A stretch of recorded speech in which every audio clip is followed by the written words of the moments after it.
இன்றைக்கு தீபத் திருநாள். புதுவை உலா நேயர்களுக்கு என் அன்பான வணக்கம். நான் உங்கள் கலாவிசு, புதுச்சேரியிலிருந்து. திருவண்ணாமலை கார்த்திகை தீபம் வருதே, இப்படி மலையில் இவ்வளவு பிரச்சனைகள் நடக்குதே அப்படின்னு சொல்லி ஒரு மாதிரி எல்லாரும் கலங்கி கொண்டிருந்த ஒரு விஷயம். மண் சரிவு ஏற்பட்டு பல 7 உயிர் காணாமல் போச்சு. அதுக்கப்புறம் அந்த மழை மண் இரண்டும் உருண்டு வரதை, சரிஞ்சு வரதை பார்க்கும்போது மண்ணா அது தண்ணியா அப்படின்னு அளவுக்கு யோசிக்கிற அளவுக்கு அந்த மண் அப்படி சரிஞ்சு வருது.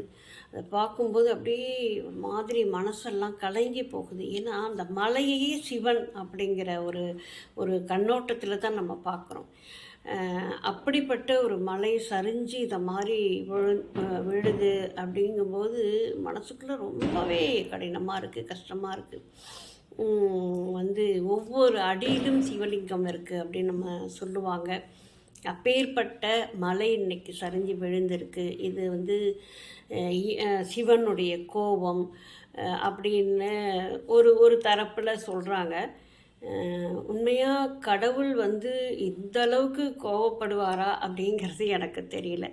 மக்களை அரவணைக்கக்கூடிய, மக்களை அன்பாக பார்த்து கொள்ளக்கூடிய, இப்போது அம்மா அப்பா அப்படின்னு இருந்தால் பிள்ளை என்ன தப்பு செஞ்சாலும் அந்த பிள்ளைய பாதுகாக்கணும், அரவணைக்கணும். ஐயோ பாவம் பிள்ளை தெரியாமல் தப்பு பண்ணிடுச்சு அப்படின்னு தான் யோசிக்கும்.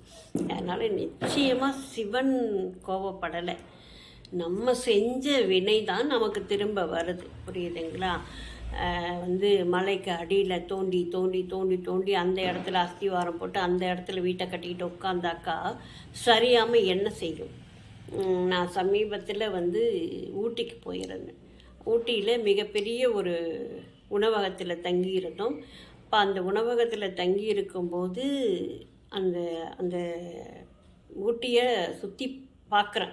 மேலே நின்றுக்கிட்டு ஒரு 7வது மாடியில் நின்றுட்டு பார்க்கும்போது மலையை காணும், பெரும் வீடுகள் தான் இருக்குது. இப்படி ஒரு மலை முழுவதும் வீடுகள் கட்டுறதுக்கு யார் அனுமதி கொடுக்குறாங்க அப்படிங்கிறது எனக்கு தெரியலை. வயநாடு எப்படி சரிஞ்சுது அப்படிங்கிறத, வயநாடு சரிஞ்ச பிறகு நாங்கள் அங்கே போகிறோம். அதை பார்க்கும்போது ஐயோ என்னடா இது, இப்படி மரத்தை வெட்டிக்கிட்டே இருக்காங்க. வானலாக வளர்ந்து நிற்கிற மரத்தை வெட்டுறாங்க. என்னென்னா பாதை குறுகலாக இருக்குது, அதை விரிவுபடுத்தணும் அப்படின்னு சொல்லி வெட்டிகிட்ருக்குறாங்க.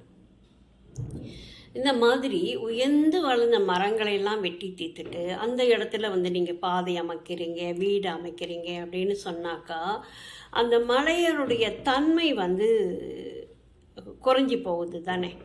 அப்போ ஒரு பெரும் மழை பெய்யும் போது என்ன செய்யும்? அது சரிஞ்சு விழுது. அத்தனை மக்கள் அதில் உயிருக்கு போராடி அல்லது உயிரோடு புதைந்து மீண்டும் அவர்களை தோண்டி எடுத்து மீண்டும் புதைத்து, ஐயோ அப்பா, கொடுமைகள் அரங்கேறி கொண்டிருக்கின்றன. சமீப காலமாக கொட்டுகின்ற மழை அவ்வளவு மோசமாக மழையாக இருக்குது. எல்லா வீடும் மழையில் நனையுது. இப்படி அதுவும் சில பேரெல்லாம் சொல்லிகிட்ருக்காங்க டிசம்பர் மாத இறுதிக்குள்ளே ஒரு பெரிய அழிவு இருக்குது அப்படின்னு சொல்லி. இதையெல்லாம் நாமளே தேடிக்கிட்ட ஒரு விஷயங்கள் அப்படின்னு தான் நம்ம சொல்லணும். என்னென்ன செய்ய முடியுமோ, இயற்கையை குலைத்து என்னென்ன பண்ண முடியுமோ அத்தனையும் நம்ம பண்ணிட்டு இன்னைக்கு அது தனது வேலையை காட்டும்போது பயந்து நடுங்கிக்கிட்டு என்ன ஆக போதோ ஏதாக போதோ அப்படின்னு சொல்லிட்டு நடுங்கிட்டு உட்காந்துருக்குறோம்.